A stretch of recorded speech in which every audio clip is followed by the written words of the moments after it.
The year 1980 marked more than a beginning of a new decade. It was a transitional year for Hollywood. Find out what the top grossing films and a couple other ones that came out in 1980 were next on Rob Wright's Gen X Pop Culture.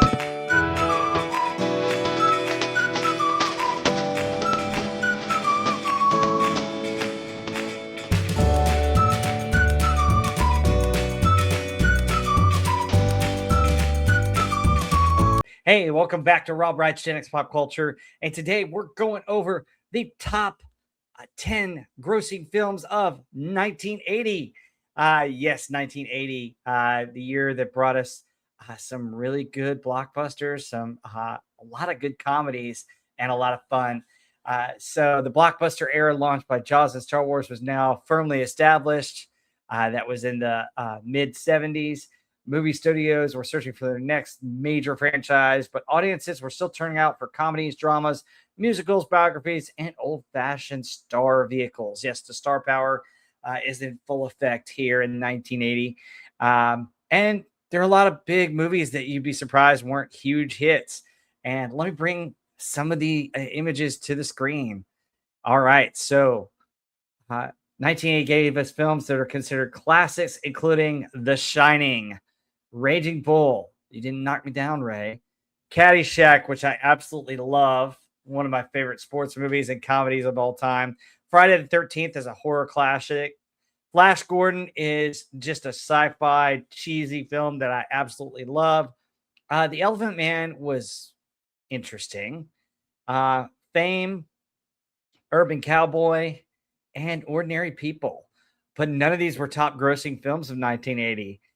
So, you had some of these hits, some of these good movies, but they didn't finish in the top 10. So, wow, it makes you think, wait a minute, what did finish in the top 10? You're about to find out.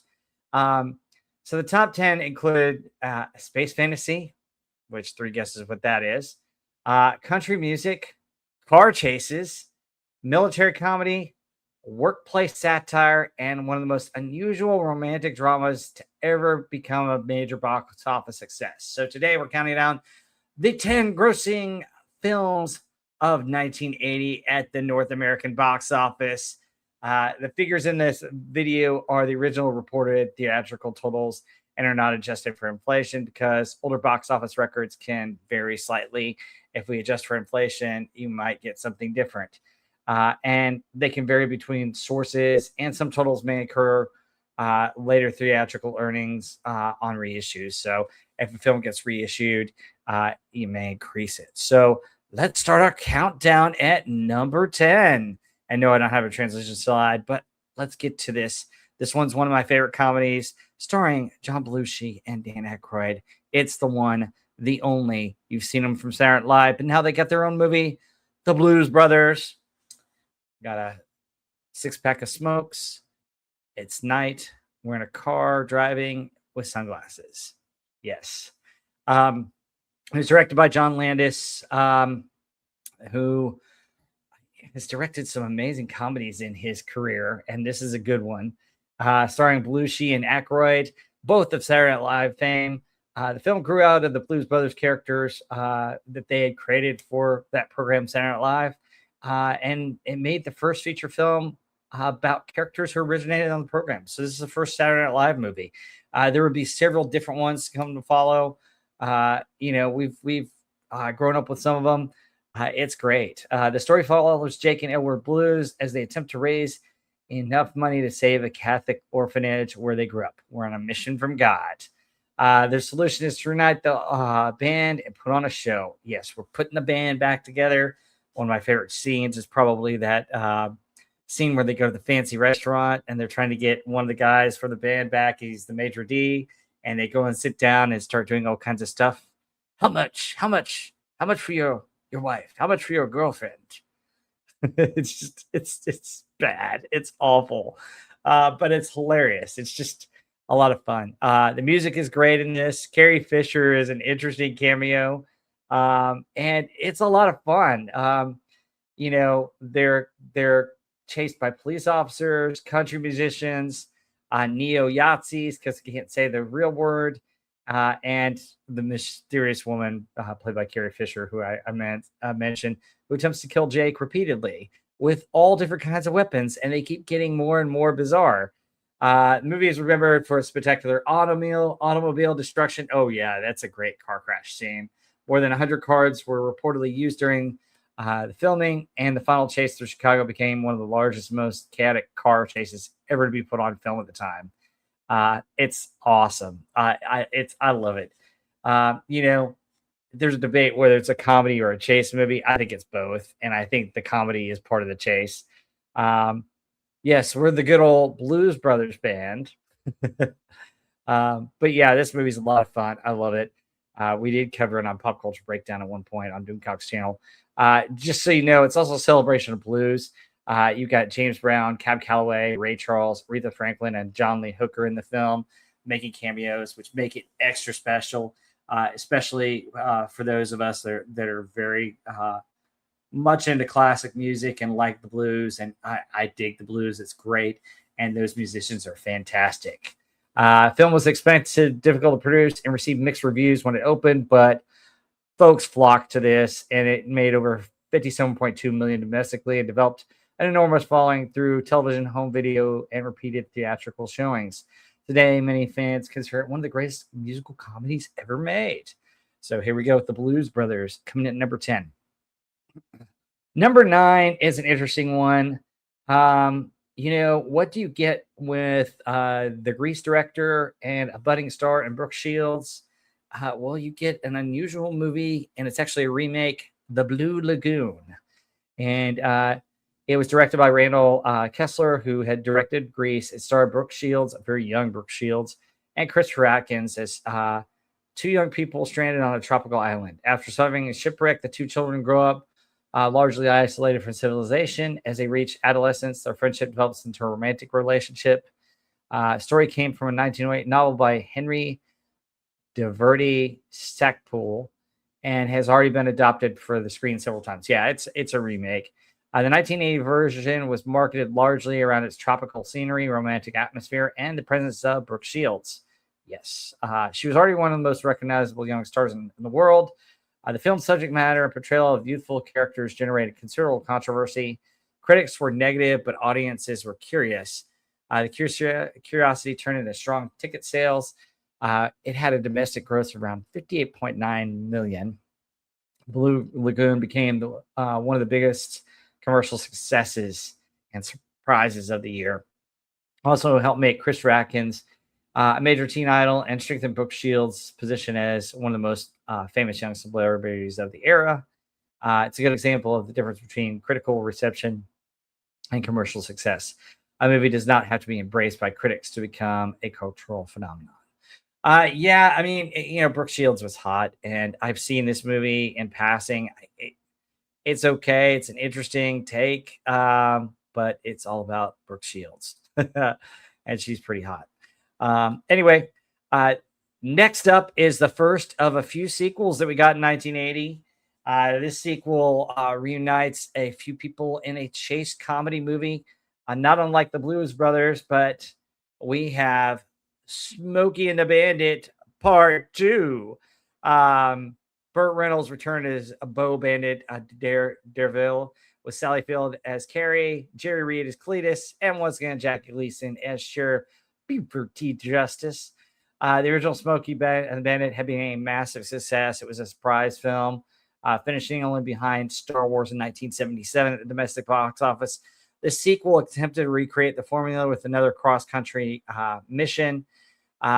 This time it's a little bit interesting. I mean, the bandit has to go and transport a pregnant elephant from Florida to Texas for the Republican National Convention. The premise leads to another collection of speeding cars, police chases, CB radio conversations, and wrecked vehicles, and confrontations with Sheriff Justice. The sequel was not received as warmly as the original. No, the original is much better. And there's a rumor that originally they were going to have him in a new red Trans Am instead of the original black one. Critics felt the story was weaker, and I would agree with them. I thought it was. And even members of the cast later acknowledged that the production did not capture the same energy. Yeah, Dom DeLuise helps a little bit as the doctor, but I mean, this one felt a little bit flat to me, but it still did really well at the box office. Burt Reynolds was one of the biggest stars at the time. During the 70s and 80s, Reynolds had an extraordinary ability to attract audiences to action comedies built around his personality. It earned about 66.1 million domestically, and it's not remembered as fondly as the original, but it was number 8, and it had the power of recognizable stars and successful franchises. So, folks, this is star power. This is what the movie business was built on. Is star power. It's something that I think we're sorely missing in the 2000s today. Is serious star power. Oh, I'm going to go see that person because they're a great actor and I love watching their movies. So, all right, number 7 is an interesting biopic. It's The Coal Miner's Daughter. It's about Loretta Lynn. Basically, this is an interesting movie, an interesting biography about her and how she came up and became a country music star. But I mean, there's a lot to it. Directed by Michael Apted. The movie traces Lynn's journey from poverty in rural Kentucky to marriage, motherhood, and eventually country music superstardom. Sissy Spacek did an amazing job as Loretta Lynn, and Tommy Lee Jones portrays her husband, Doolittle Lynn. Rather than using professional singers to dub their performances, Spacek did her own singing, which, yeah, she does a great job in this movie. Her transformation into Loretta Lynn became one of the most celebrated performances of the year. She captured Lynn's voice, accent, humor, determination, and complicated relationship with fame. Yeah, so this is back when stars would hone their craft and give it the extra effort it needed to really make the film stand out. I mean, Sissy Spacek could have been dubbed easily for Loretta Lynn, but no, she chose to actually learn and sing the parts and learn the songs and get them down. And she did great and rightfully deserved the Academy Award that she won for Best Actress.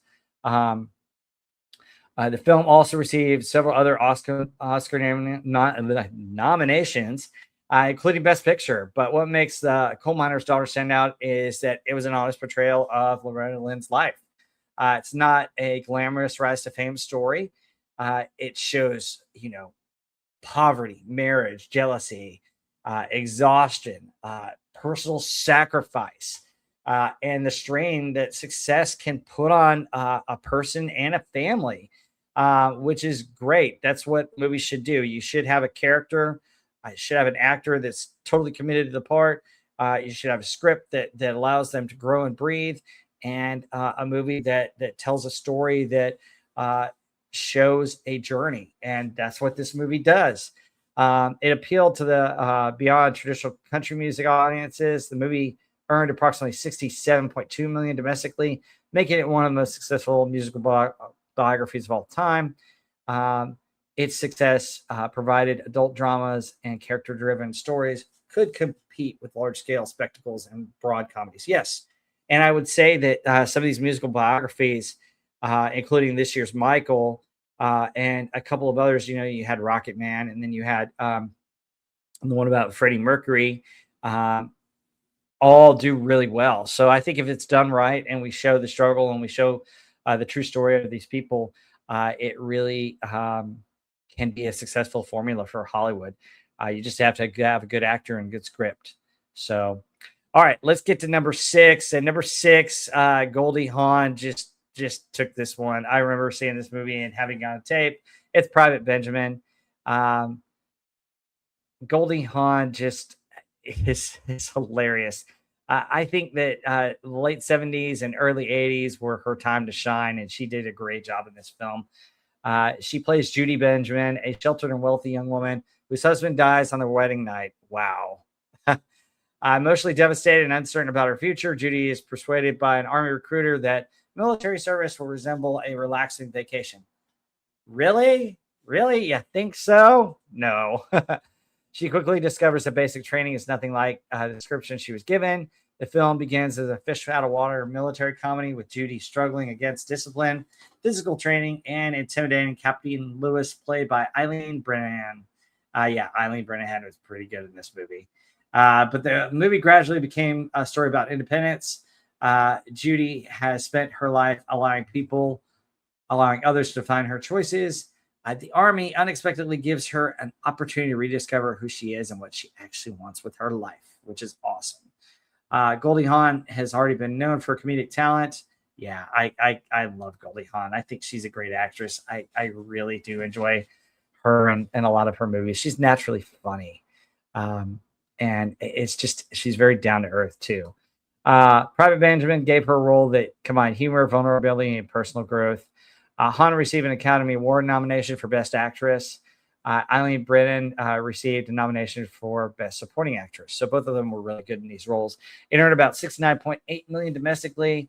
It later inspired a television series and helped establish a formula that would appear in numerous later comedies like Stripes. An unlikely recruit enters a rigid institution and eventually proves everyone wrong. So yes, see Stripes if you don't know that. So let's move it on. Here's yet another sequel.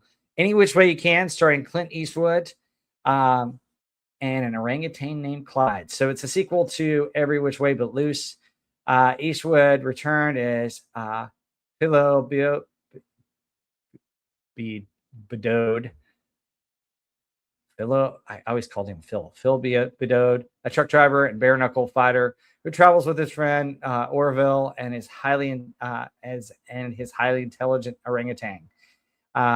The premise was an unusual choice for Eastwood. Yeah, it's always been Any Which Way But Loose and Any Which Way You Can are classics, but they were interesting for Eastwood to take on those roles because he was associated with Westerns. You had your Dirty Harry police thrillers and, really tough characters. He played military men and other types of stuff. And it's interesting. This is more of a comedy, which is kind of funny. It involves bar fights, romance, a motorcycle gang, and orangutan that seemed like a major risk, but audiences loved it. Any which way you can, Phil attempts to leave fighting behind, but he's drawn into a high stakes match against another respected fighter. The Black Widow's motorcycle gang also returns, creating additional chaos as they continue their feud with Phil and Clyde. Critics were not particularly impressed, but audiences were not buying tickets for critical prestige. So, folks, we're seeing this again and again where, you know what? Don't always trust the critics. They wanted Clint Eastwood, comedy, fighting, and country music, and Clyde the orangutan. The movie earned $70.7 million domestically, just a little bit more than Private Benjamin. Its later success is remembered that Eastwood's popularity extended well beyond serious action roles for which he is best remembered. So, this is another movie that, was a comedy and a sequel and had a big star. So star power. Again, Burt Reynolds and Clint Eastwood starring in sequels. So, that's a theme. And if you look at it, compared to today, where we don't have as many movie stars where you sit there and you go, oh, I'm going to go see that person's movie. Who do we have in 2026 that you could say, hey, I'm going to go watch that movie because that actor's in it? Not many people. And that's the missing ingredient we have today. And that's what they had back in 1980. Number 4 is one of my favorite comedies of all time. And I would have to say one of my best friends, Johnny, what do you make of this? And you guys know the line. It's just hilarious. Airplane. It's at number 4. It's one of the best comedies of all time. I love this movie. It was done by Jim Abrams, David Zucker, and Jerry Zucker. So it's a Zucker movie. The movie parodied the disaster films that had been popular in the 1970s. Robert Hayes plays Ted Stryker, a former fighter pilot traumatized by his wartime experience. He boards a commercial flight in an attempt to repair his relationship with Elaine Dickinson, who is played by Julie Haggerty, and she's a flight attendant. When the pilots and many passengers become ill from food poisoning, Ted is thrust into the controls of the airplane and tasked with trying to land it. It's pretty awesome. I love this. Don't eat the fish, folks.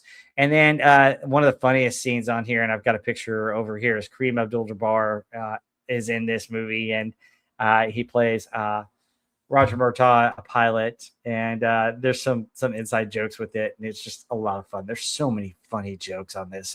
It's crazy. So the story was taken from a 1957 drama Zero Hour.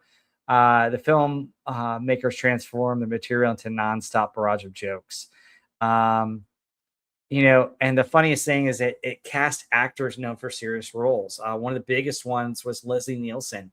Leslie Nielsen was considered a serious actor, and this basically threw him into the genre of comedies, which he would be forever known for at the end of his career.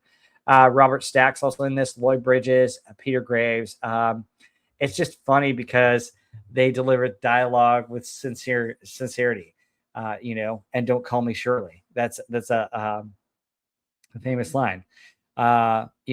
What's a hospital? It's a big building. It's a big white building with doors and windows. The contrast became essential to the movie's humor. Nielsen's performance was important, as I mentioned. He went on to do Police Squad, the Naked Gun series, and a couple other ones. It's just awesome. What separates this movie is just the amount of jokes. There's so many in this. It's just their visual ones, their verbal ones, their background ones. There's wordplay, slapstick, all kinds of humor in this movie. I love this movie. I'll watch it anytime it's on. The original, there's parts of Airplane 2 that are not as good, but there's one or two scenes because it has Shatner in it. But yeah, it's a lot of fun. It earned $83.5 million domestically on a relatively modest production budget, and it just changed comedy. So I mean, it influenced Naked Gun, Hot Shots, all kinds of stuff, all kinds of parody movies. So yeah, Airplane is just incredible. It's a lot of fun. All right, coming in at number 3 is a dynamic duo. They had several movies that they united for, and they were originally supposed to be the stars of the Mel Brooks film Blazing Saddles, but Richard Pryor had to back out of it. But he and Gene Wilder eventually connected in a few movies, and this is yet another one. It's stir crazy. So Gene Wilder and Richard Pryor were in another movie called Silver Streak, and it was very successful, very popular. So they reunited the two comedians. Well, actually, actor and comedian. Gene Wilder was known for all kinds of serious roles, and he could do comedy, he could do drama, he could do a whole lot of stuff. Richard Pryor, mainly for his stand-up comedy. He's a great actor. So was Gene Wilder. Both of them, I miss them both. And this movie was a lot of fun. Wilder plays Skip Donahue, while Pryor plays Harry Monroe. Both men lose their jobs in New York as they travel west looking for a new beginning.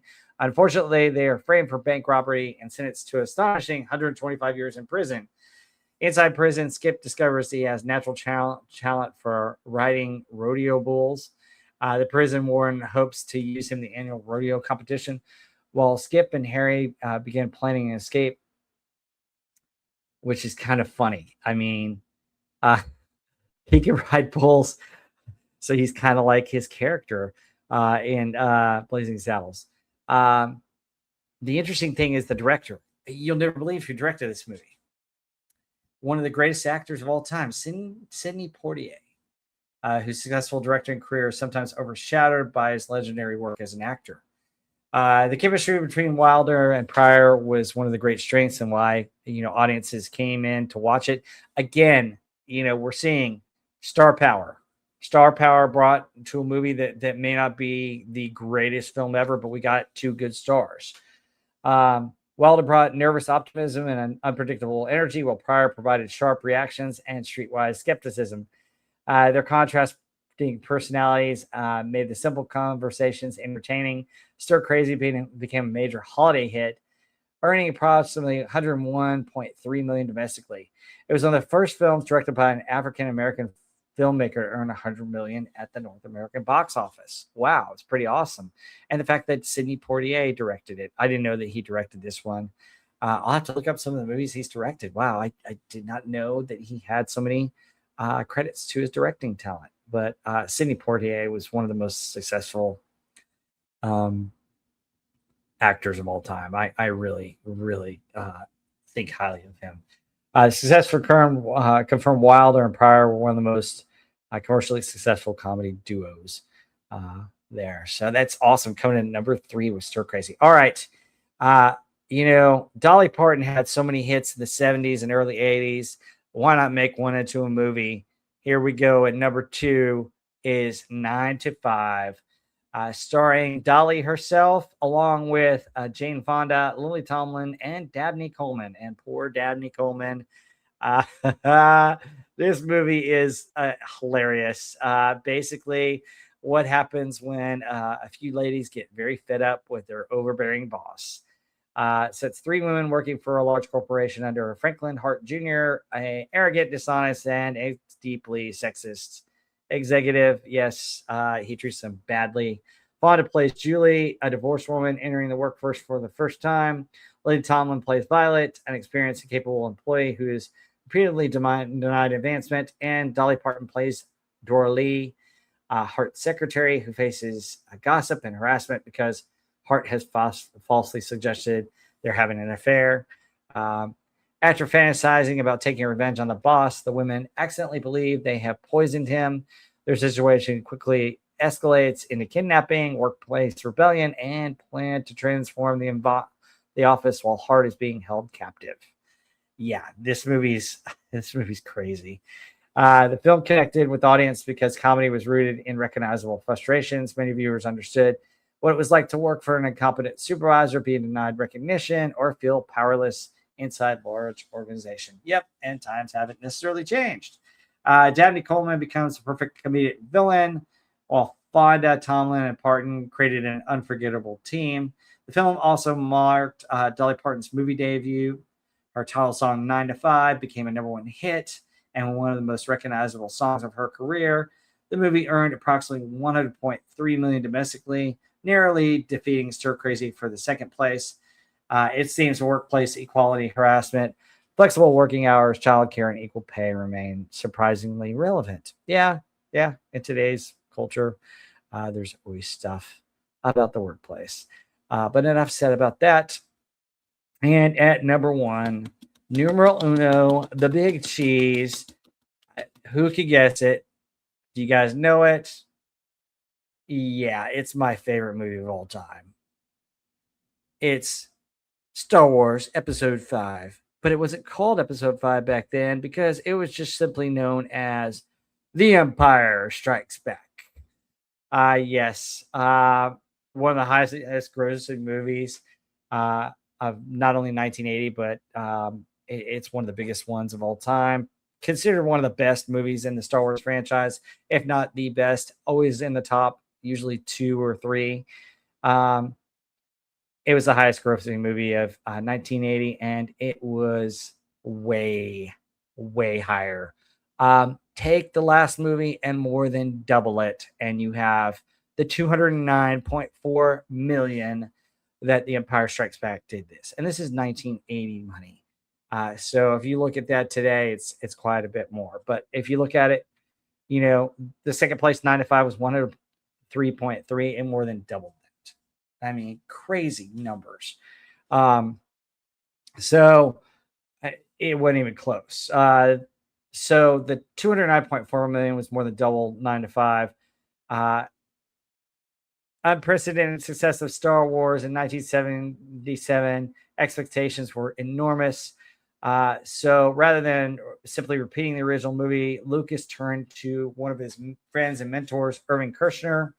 Screenwriters Lee Brackett and Lawrence Kasdan put together the script, and they did a fantastic job. The production team created a darker, more emotionally complicated sequel.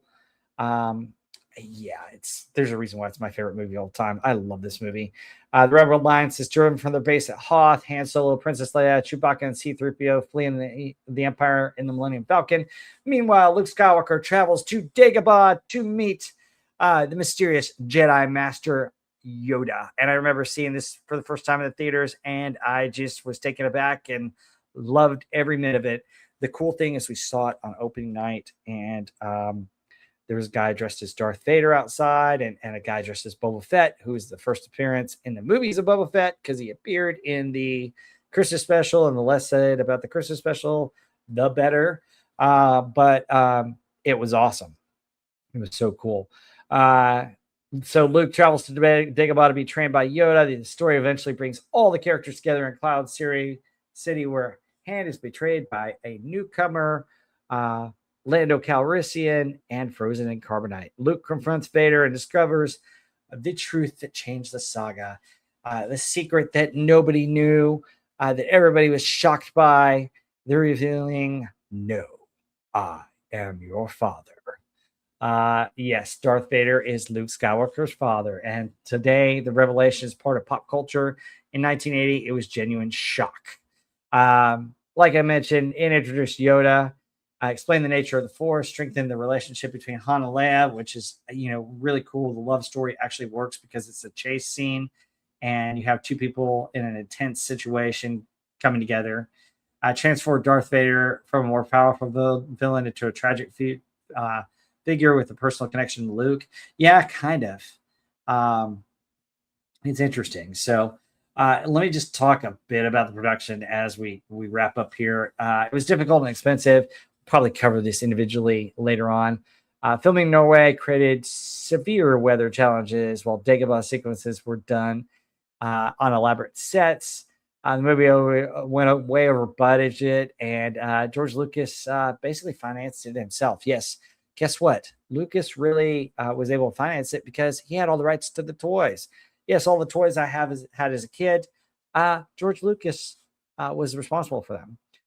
When it opened, some critics were less than enthusiastic that modern audiences would accept it. The darker story, unresolving ending, and separation of the main characters were viewed as weakness by some reviewers. However, its reputation has grown. It's ranked as one of the best Star Wars movies. Its enormous box office success demonstrated Star Wars was not a temporary phenomenon. It was a lasting franchise capable of expanding its story, characters, and universe until Disney bought it and ruined it. That's not in my script, but that's in my thoughts. Anyway, let's talk about some of the honorable mentions that nearly missed the top 10. Okay, this is kind of a bomb film, but it's kind of a cult classic. I remember seeing it in the theaters as a kid, but it's not considered the greatest film of all time. It's Popeye, starring Robin Williams, 849.8 million domestically. We mentioned Kubrick's The Shining. It earned about 44 million during its original run. Despite its reputation today, it was only the 12th highest grossing film of 1980. Caddyshack, which is one of my favorites, earned 39.8 million. The sad history of Caddyshack is that one of the writers was so depressed over it. Oh no, that was Animal House. Caddyshack is just an amazing film. I love this movie. It's a great one. 39.8 million. Friday the 13th was next at 39.75. Raging Bull, regularly one of the greatest American movies ever made, only earned about 23 million. I think Rocky's better than Raging Bull. And there was also the infamous one. Yes, the very infamous movie, Heaven's Gate. One of the most famous financial disasters in Hollywood history. Its massive production cost and disastrous theatrical performance severely damaged United Artists and became the symbol of end of director-dominated Hollywood era. Yeah, it became more stars than directors. These results remind us that a film's original box office performance does not always predict its legacy. Some immediate hits gradually disappear from the popular conversation. Yeah, there's some of these that don't hold up today, while movies that struggled or performed only moderately became cult classics. Yep. So as we look back on these, sorry, it is allergy time in Texas. Sorry about all the coughing. So, you look at this and audiences were not interested in just one type of movie. You had three major comedies, a workplace satire, a musical action comedy, country music biography, a military comedy, two vehicle-driven sequels, a romantic drama that's controversial, and a sci-fi epic. as we mentioned, major stars just kind of rose the occasion. Eastwood, Reynolds, Hahn, Wilder, Pryor, um, Jane Fonda, Lily Tomlin, and Dolly Parton all helped bring audiences into theaters, but Empire ruled them all. George Lucas's hit series, and yes, what a great movie it was. So 1980 demonstrated that comedies and adult dramas still had enormous theatrical events. Um, you know, if we look back at it, Stir Crazy, 9 to 5, Coal Miner's Daughter. Well, I think Coal Miner's Daughter might work today, but I'm not sure that 9 to 5 and Stir Crazy would. But we'll see. But which of these movies is your favorite? Do you think Empire deserves number one position? I do. Um, which movie from 1980 you think held up the best? Is there one that didn't hit the top grossing films that should have been in the top 10? And is there a movie from 1980 that I didn't mention here that you love? Let me know in the comments below. Hope you enjoyed this slight bit of nostalgia. I'm going to try and do a series where I do 1981, 1982, and 1984. I covered a number of years ago, so I'll link those with everything so you can watch them all back to back to back and binge. But we'll go 81, 83, 85, all the way through the rest of the 80s. And that'll be a fun series to do. I hope you guys will stick around for that. Anyway, thank you for watching, and we'll see you on the next one. Take care, everybody.